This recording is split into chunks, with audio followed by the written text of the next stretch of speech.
Este video es una presentación del tema de la escritura académica como una guía para la elaboración de lo que es el ejercicio del primer cuatrimestre sobre la entrevista que hicieron y también para guiar lo que será el trabajo del segundo cuatrimestre sobre el relevamiento barrial. El lenguaje, hay muchas formas de lenguaje, ¿no? El lenguaje es lo que nos permite comunicarnos con otras personas. Esto puede ser a través del lenguaje oral o el lenguaje escrito. El tema a veces del lenguaje es que siempre cuando nos comunicamos con alguien lo hacemos a través de códigos, que son lo que nos permite que que uno emita un mensaje y el otro lo entienda. Pero el lenguaje, obviamente, como código, tiene diferentes formas. El lenguaje oral y el lenguaje escrito no necesariamente son iguales, ¿no? Tienen diferentes pautas o formas de desarrollo.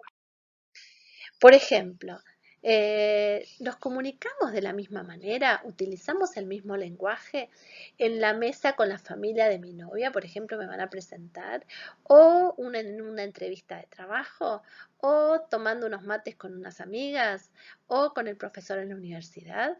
Eh, ¿Decimos las mismas palabras? ¿Lo hacemos de la misma manera? Obviamente que no, ¿no? Tienen distintos, uno utiliza ciertas palabras en ciertos contextos y en otros no, o hay ciertos elementos que uno utiliza en ciertos contextos o no. Esta adaptación del lenguaje al contexto es algo de lo que vamos aprendiendo a lo largo de toda nuestra vida. Y cuando utilizo el lenguaje escrito, eh, también lo hago igual en todas las formas. Por ejemplo, si escribo un WhatsApp o una carta de presentación a un trabajo, o un mail a un amigo, o un texto para la facultad, ¿lo escribo igual?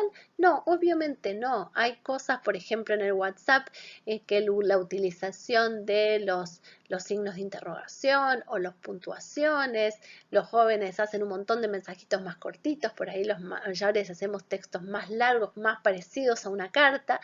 Eso tiene que ver con distintas formas de escribir. Obviamente cuando yo estoy escribiendo una carta formal, utilizo un lenguaje diferente a si lo hago coloquial o si estoy chateando. Entonces, el lenguaje escrito tiene diferentes formas según cuál sea el contexto, cuál sea el objetivo, a quién vaya dirigido. A esto Mikhail Gachtin le llama géneros discursivos, que dice que nosotros tenemos distintos géneros discursivos que tienen que ver con tipos relativamente estables de enunciados, que van a diferenciarse en función de los temas, los estilos y la estructura. Podríamos decir, bueno, los temas que yo puedo escribir en una carta de presentación de un trabajo están más o menos estipulados, que son muy distintos a los temas que yo le cuento en una carta a un amigo. El estilo, el nivel de formalidad que le doy a un género es distinto al otro. Por ejemplo, si yo le escribo una carta a un amigo y le digo apreciado, de mayor consideración, ha sido un placer encontrarme con usted en el último encuentro, nuestro amigo te va a decir, ¿qué te pasa? ¿No? O sea, no es que necesariamente esté mal o bien, sino que está adaptado al objetivo y al género discursivo que yo estoy queriendo poner y a un estilo determinado. Lo mismo la estructura. La estructura es también, hay ciertos formatos que tienen una estructura preestablecida, que hace que uno no haga lo que se le antoje en una carta, en un currículum. Hay un género discursivo específico sobre cómo yo me tengo que tratar. Si yo voy a una entrevista de trabajo, yo no le puedo a la persona que me entrevista decir, che, chabón, ¿qué haces? No, o sea, uno se adapta a eso de alguna forma y las palabras que utiliza están adaptadas. Entonces, ¿cuál es el nivel de formalidad apropiado en un contexto u otro? Y uno puede quedar desubicado si no tiene la capacidad de justamente ubicar el lenguaje, el tema, el estilo, la estructura al formato requerido en ese contexto. Y Bakhtin dice que hay distintos también géneros en las escrituras, que puede ser, incluso más allá de esto que decíamos de la formalidad, el género académico, político, periodístico, literario. Por ejemplo, un cuento, un discurso político o un diario o incluso dentro de un diario lo que puede ser una nota de opinión, una entrevista, digamos, hay muchísimas formas diferentes que tienen que ver con lenguajes en ciertos contextos que tienen que ser interpretados de otra forma. El género literario, por ejemplo, se puede dar muchas más libertades de plantear ciertas cosas o de decir o los lenguajes que utiliza, porque justamente es un género literario y tiene que ver más con el estilo de cada uno. Los diarios por ahí tienen una estructura más específica, yo no puedo decir cualquier cosa en un diario, o sí, o hay ciertos diarios que tienen diferentes formas y estructuras determinadas. Ahora, ¿cuáles son las características del género académico? Generalmente están vinculadas a un campo disciplinar. Si yo leo un texto académico de la sociología, del derecho, de la biología, probablemente tienen diferentes estructuras, formas de escribirlo. Incluso si yo diría de la sociología norteamericana y la sociología francesa, hay distintas normas, se utiliza diferentes formas. Existen normas aclaradas. Si yo voy a escribir, por ejemplo, un artículo para una revista, la revista plantea normas y que son normas explícitas y normas implícitas respecto a qué tipo de cosas yo puedo publicar, cuán basado tiene que estar, cómo tengo que yo confirmar los datos que estoy poniendo. Hay lenguajes propios, por eso ustedes, por ejemplo, que están empezando a estudiar en la universidad, les resulta a veces difícil entender estos textos académicos porque tienen palabras que ustedes desconocen y que se dan por sobreentendidas. Se supone, hablábamos el otro día en el Zoom, hegemonía. Bueno, ¿y qué significa? Un posicionamiento hegemónico. No sé, representaciones sobre sociales, capital social. Se utilizan conceptos presuponiendo que el interlocutor interprete esos códigos. Y cuando uno empieza a entrar en un campo disciplinar diferente, es distinto. A los que están estudiando nutrición, por ejemplo, ustedes leen un texto académico de nutrición y es muy diferente a los textos académicos que pueden estar leyendo en esta materia. Entonces ahí tienen dos géneros académicos diferentes, con normas, con formas de escritura muy diferentes.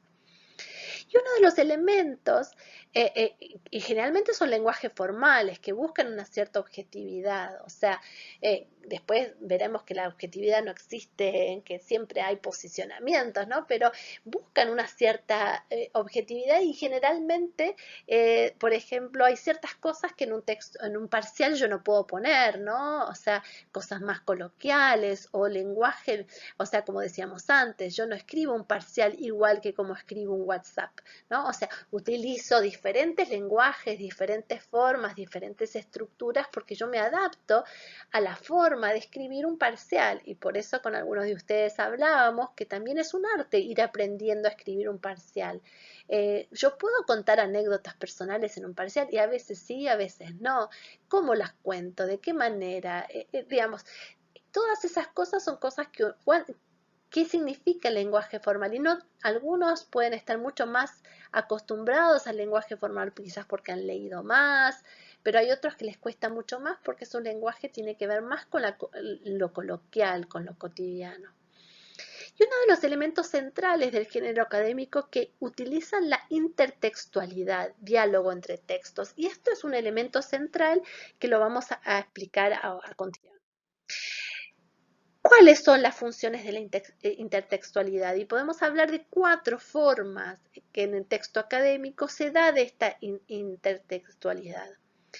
Una es la de escriba, o sea, en un texto académico yo puedo reproducir textos de otros en forma literal. Entonces, yo digo, la desnutrición se mide de tal forma, se define por seguridad alimentaria, según digamos, la FAO es tal cosa, y yo la pongo entre comillas, y yo digo literalmente lo que la FAO definió por seguridad alimentaria. Otra segunda forma de trabajar estos textos es la de compilador, ¿no? Que yo incorporo producciones ajenas y yo digo, la FAO, según la FAO, esta es la definición de seguridad alimentaria, pero Amartya Sen en su trabajo sobre el hambre definió que la seguridad debía ser medida por esto. Y según los autores más recientes, Carballo dice que la seguridad alimentaria es esto. Entonces yo voy compilando diferentes formas, diferentes definiciones, por ejemplo, de seguridad alimentaria.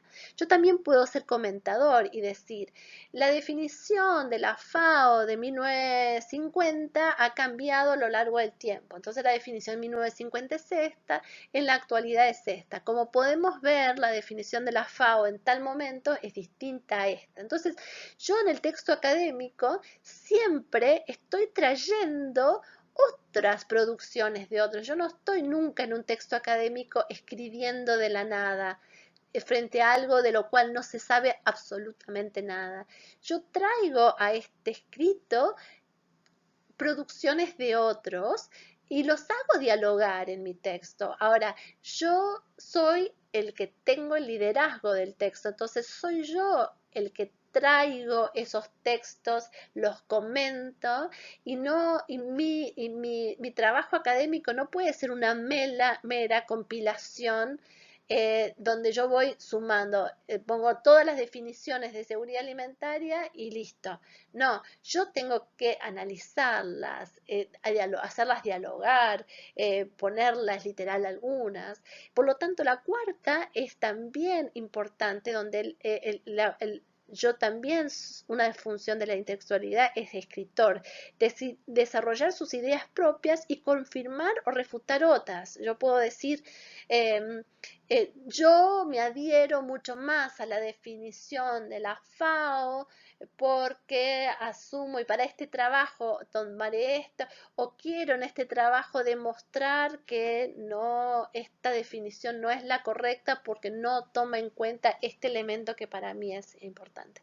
Entonces, siempre en un texto académico yo estoy dialogando con los autores, por lo tanto, es sumamente importante en cualquier cosa que yo escriba en una monografía que yo traiga en diálogo estas voces, pero manteniendo la autoría de esas voces. Yo no las puedo hacer propias las voces ajenas. Yo no puedo decir, por ejemplo, si yo escribo y digo, seguridad alimentaria es tener comida en la mesa.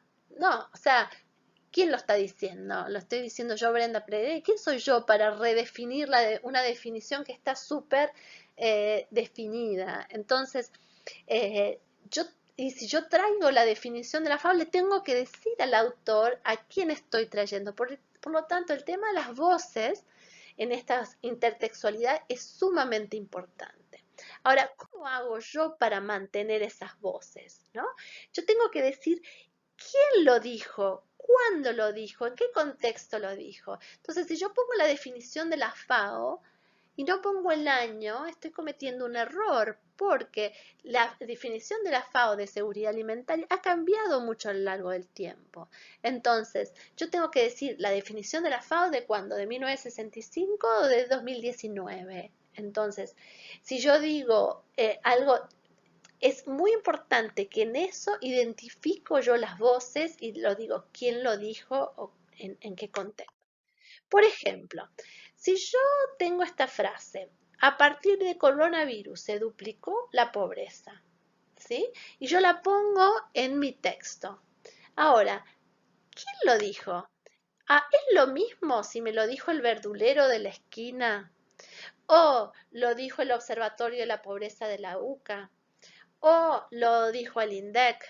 ¿O lo digo yo? ¿O lo dice la trabajadora social del municipio? ¿O lo dijo Alberto Fernández en una entrevista? ¿O lo dijo Lilita Carrió? ¿Por qué esta misma frase puede ser interpretada en forma diferente según quién sea el que lo haya dicho? Si yo si lo dijo el verdulero de la esquina, ¿significa que no es verdad? Sí, lo está diciendo desde su posición de verdulero de la esquina. O sea, él lo está trayendo diciendo, mira, antes vendíamos un montón y ahora estamos vendiendo mucho menos, la gente compra más papa, antes compraba más otras cosas. Entonces, no es que esa voz no vale, vale, pero vale como verdulero de la esquina. Ahora, si esa voz me la dice el INDEC y me lo muestra con un dato estadístico, por ahí yo lo puedo utilizar y tiene otra importancia y puede ser interpretado de otra forma. Si alguien lo dice desde la oposición, es distinto a si lo dice. Todas estas voces pueden llegar a decir esto, pero yo en mi texto tengo que decir quién lo dijo porque en función de eso yo puedo interpretar esa frase para ver en qué contexto se lo dijo, por qué se lo dijo, qué elementos tiene esa persona para decir eso que está diciendo.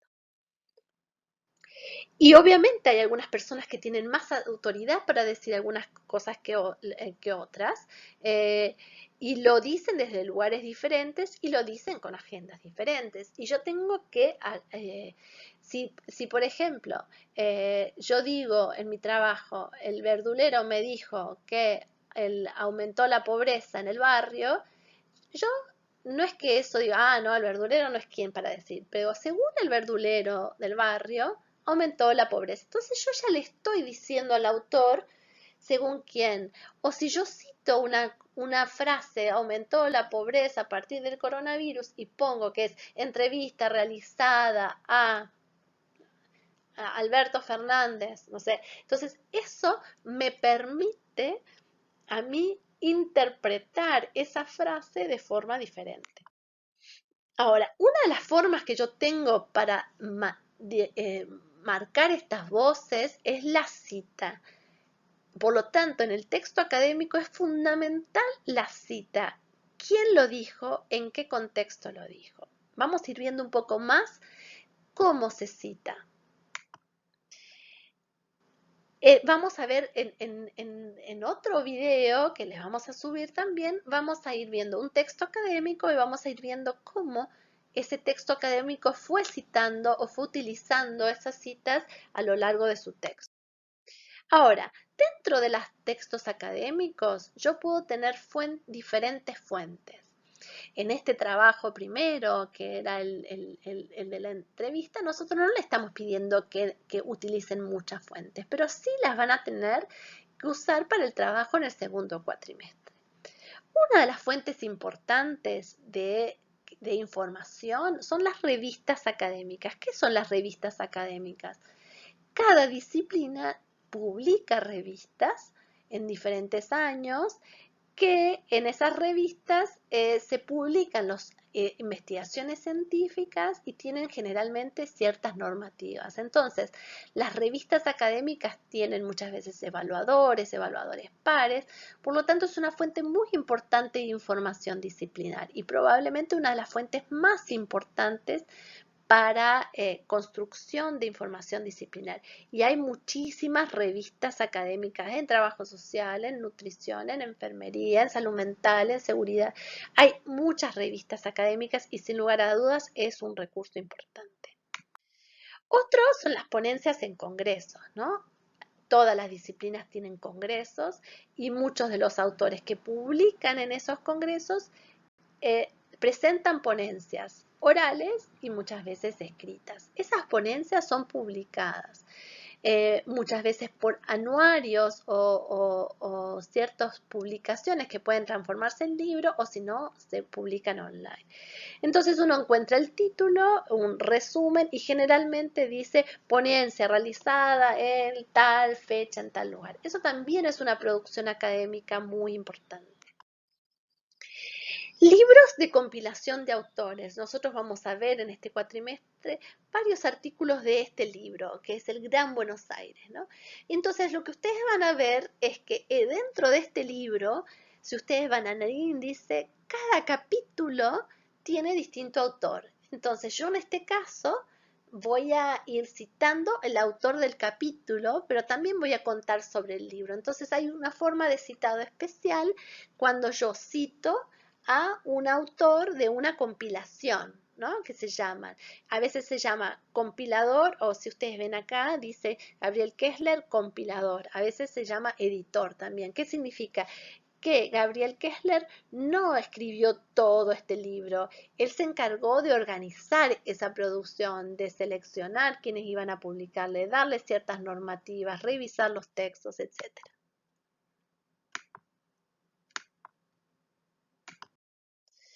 Ahora, yo también tengo libros de un solo autor, ¿no? Por ejemplo, Gabriel Kessler también escribió este libro y en este caso el libro es todo sobre este tema y es de un solo autor, o este de Alfredo Carballeda, La intervención en lo social.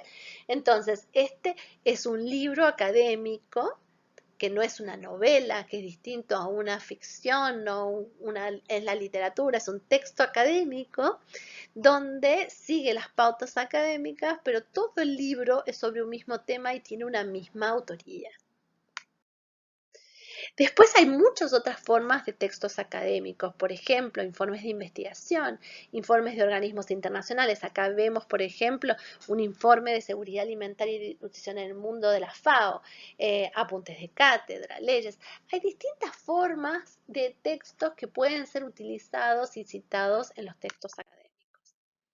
Ahora, ¿cómo cito? Vamos a ir viendo en el siguiente video, pero generalmente hay normas de citado y yo tengo que seguir a lo largo del texto una misma norma.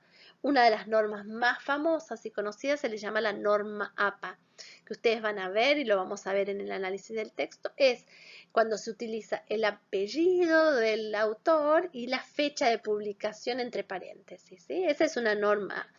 Entonces yo puedo citar dentro del texto y cito al final del texto en lo que se llaman las referencias bibliográficas, ¿no? Entonces yo esto que puse, por ejemplo, puse Kessler 2017 en el texto, yo después al final del texto lo voy a ver en forma de referencias bibliográficas por si quiero buscar cuál fue ese texto de Kessler de 2017, ¿sí? Entonces, generalmente la norma es que cuando algo es textual, es tal como lo dijo el autor exactamente, lo pongo entre comillas. Y si no, simplemente lo pongo como idea de concepto. Vamos a ver, por ejemplo, qué cosas debo citar. Un dato estadístico. Por ejemplo, yo digo, en Lanús el 50% de la población tiene hambre. ¿Quién lo dijo? ¿Dónde? ¿En qué año lo dijo? ¿Lo dijo el mapa del hambre de Lanús? ¿Lo dijo el INDEC? ¿Lo dijo el intendente? O sea, todo dato estadístico, yo no puedo tirar en un texto, el 50% de la población de Lanús es pobre. ¿De dónde saqué yo ese dato? Eso siempre yo lo tengo que citar. Una definición, la desnutrición es. El capital social es, la participación social es, ¿según quién? ¿Quién lo dijo? Ustedes mismos vieron, seguridad alimentaria.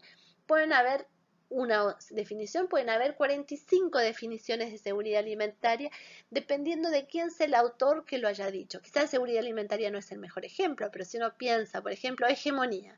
¿Quién define qué es hegemonía? Participación, comunidad, son palabras que han sido definidas por muchos autores y que pueden tener posicionamientos ideológicos muy diferentes a la hora de definir. Entonces, siempre cuando yo uso una definición la tengo que citar. Un posicionamiento sobre un tema, por ejemplo, la desnutrición está asociada a la educación de la madre. En el barrio aumentó mucho la gente que pide comida en los comedores. Si yo digo un posicionamiento frente a un tema, generalmente tengo que poner la voz de dónde yo saqué esa información. Esto es más difícil porque a veces uno dice, bueno, ¿qué cosas amerita que yo cite la fuente y qué cosas no? Y ahí vamos a ir consultándolo y quizás esto sea uno de los elementos que más cuesta a la hora de citar, porque bueno, como uno toda la información que tiene la obtiene de algún lugar, uno se pregunta, a ver, ¿esto lo tengo que citar o no? Y eso es lo que vamos a ir viendo. Pero, y cuando menciono investigaciones, muchas investigaciones dicen, algunos autores señalan, ahí yo tengo que señalar qué autores, qué investigaciones. Y como criterio general, siempre es mejor citar. Lo que no cite lo estoy diciendo yo y me hago cargo yo. Entonces, si yo digo, en el barrio hay mucha pobreza. Entonces, ¿quién lo está diciendo? ¿Lo dijo el verdulero? ¿Lo dijo el remisero? ¿Lo dijo el intendente? ¿Lo dijo el INDEC? ¿Lo digo yo?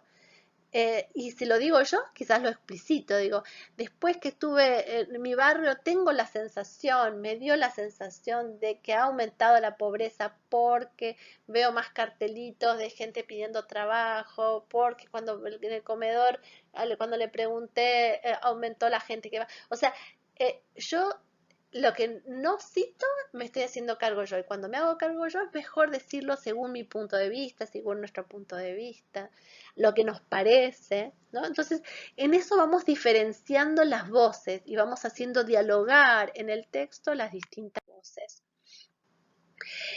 Al final de sus textos, ustedes van a citar lo que se llaman las referencias y en el próximo cuatrimestre van a usar muchas referencias y parte que pueden ser de entrevistas, fuentes de internet, textos académicos, textos de diario y daremos ciertas pautas para citar estos distintos tipos de trabajo, porque como decíamos, no es lo mismo un artículo periodista, una cita de una página de Facebook o una entrevista como fuente de información. Cada una me lo está diciendo desde un lugar diferente.